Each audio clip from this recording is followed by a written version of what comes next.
Chapter 64-89. Connect his hand? Duncan was stunned when he heard Charlie's casual words.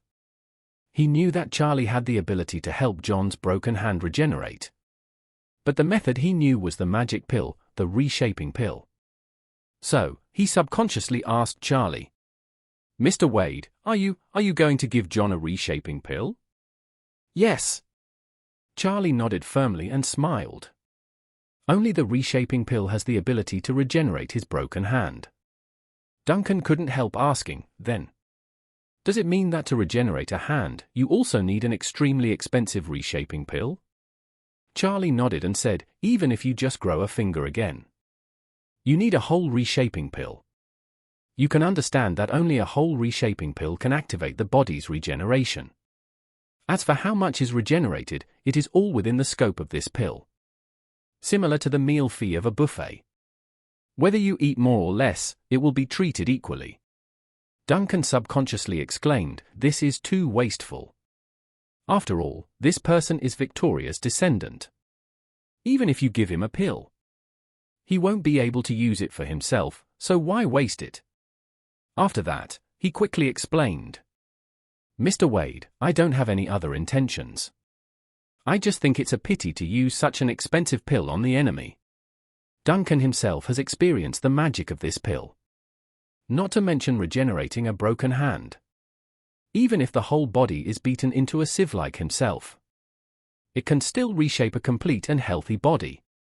If Charlie puts it out for auction, the price will be much higher than the rejuvenation pill. Using it on an enemy is really a waste of this precious resource.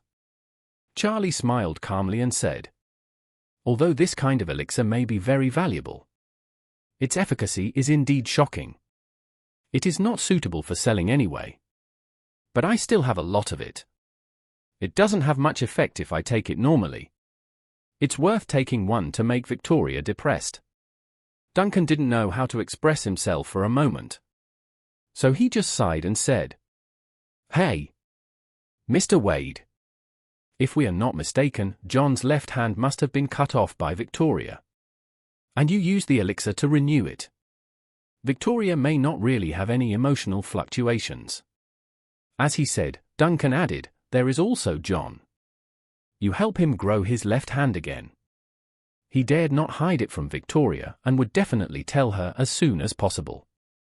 Victoria, if she is afraid that he had ulterior motives, would probably replace him directly. In the end, I am afraid that John would get the advantage for nothing. Charlie laughed and said, "Don't worry, Mr. Lee.